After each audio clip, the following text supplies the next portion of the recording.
ગાંધીનગરમાં કમલમમાં આજે ફરી એકવાર યોજાશે ભરતી મેળો। સીઆર પાટીલની હાજરીમાં કોંગ્રેસ અને આપના નેતાઓના કેસરિયા થશે।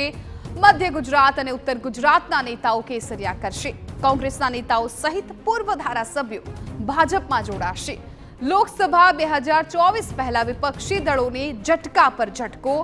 મિશન 26 ને પાર પાડવા ભાજપ દ્વારા એડી ચોટીનું જોર લગાવવામાં આવ્યું છે।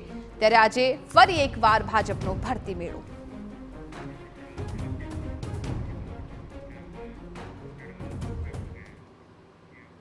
અમારા સંવાદદાતા કિંજલ મિશ્રા આ મામલે વધુ જાણકારી આપી રહ્યા છે। કિંજલ, આજે કમલમ ખાતે ફરી એકવાર ભાજપનો ભરતી મેળો યોજાવાનો છે। આજે કેટલા લોકો ભાજપમાં જોડાઈ શકે છે અને કોણ કોણના નામ છે એમાં?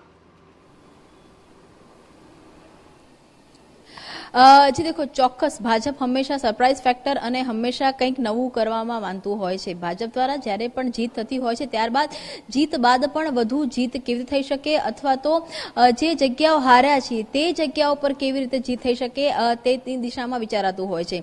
લોકસભાની ચૂંટણી જે રીતે રામ મંદિરનો માહોલ છે અને ત્યારબાદ દેશભરમાં એક માહોલ એન્કેશ કરવાનો ભાજપનો પ્રયાસ તો છે જ, પણ તેની સાથે ગુજરાતની વાત કરવામાં આવે તો ગુજરાત એ મોદી શાહની જમીન એટલે કે તેમનું હોમટાઉન કહેવામાં આવે છે। ત્યારે આ વખતનો જે લક્ષ્યાંક છે તે 26માંથી 26 તો છે જ, પરંતુ તેની સાથે વોટ રેશિયો વધારવાની 5-5 લાખની લીડ સાથે જે પણ ઉમેદવારો હોય ભાજપના તેને જીતાડવાનો એક પ્રયાસ છે। અને આ જ કારણ છે કે આ વખતે ચૂંટણી પહેલા દર વખતે આ રીતે પ્રવેશોત્સવ ભાજપમાં થતા જ હોય છે। વિપક્ષ તૂટતી હોય છે, તેના અલગ અલગ હોદ્દેદારો હોય છે, તે ભાજપમાં જોડાતા હોય છે, પરંતુ આ વખતે વોટ બેંક થકી જે ટાર્ગેટ છે તે કરવામાં આવી રહ્યો છે। જ્યાં એક તરફ સિટિંગ એમએલએ છે, અત્યાર સુધીમાં 2 સિટિંગ એમએલએ કોંગ્રેસના અને એક આમ આદમી પાર્ટીનો, અને તેની સાથે અપક્ષમાંથી 4 રાજીનામા પડી ચૂક્યા છે। તો બીજી તરફ જો સંગઠનની વાત કરવામાં આવે, જો આજની વાત કરવામાં આવે તો ચિરાગ કાલરિયા કે જે જામ ખંભાળિયાના પૂર્વ ધારાસભ્ય કોંગ્રેસના છે તે રાજીનામું આપી રહ્યા છે, ડભોઈના પૂર્વ ધારાસભ્ય છે તે રાજીનામું આપી રહ્યા છે।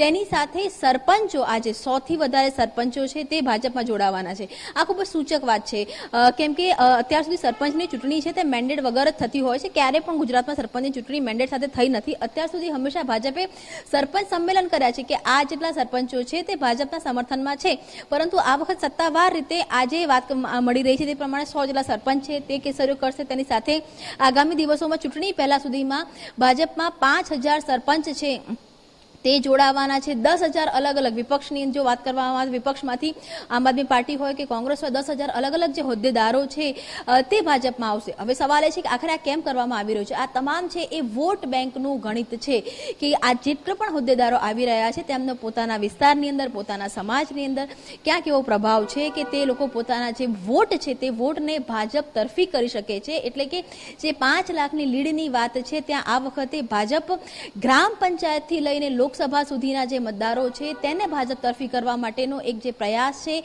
તે કરી રહી છે। અને તેના ભાગરૂપે સ્ક્રીનિંગ કમિટીની રચના પણ થઈ, તેના ભાગરૂપે અલગ અલગ લોકસભાના કહી શકાય કે જે કાર્યાલય છે તે પણ ખુલ્યા છે। આગામી સમયની અંદર વિધાનસભાના કાર્યાલય પણ ચૂંટણીલક્ષી ખુલવાના છે, અને આ એક જે સ્ટ્રેન્થ છે તેને એક તરફ લાવવા માટે એ જ કારણ પણ છે કે જે સંગઠનની જ્યારે બેઠક હતી ત્યારે ગ્રામ પંચાયતમાં રાત્રિ રોકાણનો એક આખો કાર્યક્રમ છે તે બન્યો છે, ગાંવ ચલે અભિયાન બન્યો છે। એટલે કે ભાજપ પોતાની યોજનાઓ થકી તો લોકો સુધી જશે જ, પરંતુ જે જમીન મજબૂત કરવાની વાત છે અથવા તો ગ્રામ પંચાયત સ્તર સુધીના લોકોને ના જે વોટ છે, મતદાતાઓના વોટ છે ભાજપ તરફી લાવવા માટે એક મોટું કેમ્પેન છે, નવી પેટર્ન છે જે ગુજરાતમાં અમલ થઈ છે। જો આ પેટર્ન સક્સેસ થશે તો દેશના અલગ અલગ ભાજપ શાસિત રાજ્યો છે ત્યાં પણ લાગુ કરવામાં આવશે।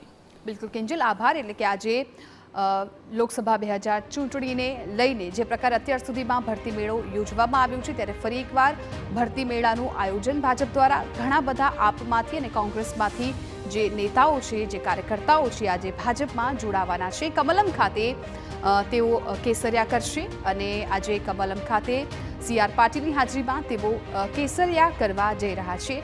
કયા કયા નામ છે એ પણ આપણે સ્ક્રીન પર તમે જોઈ રહ્યા છો।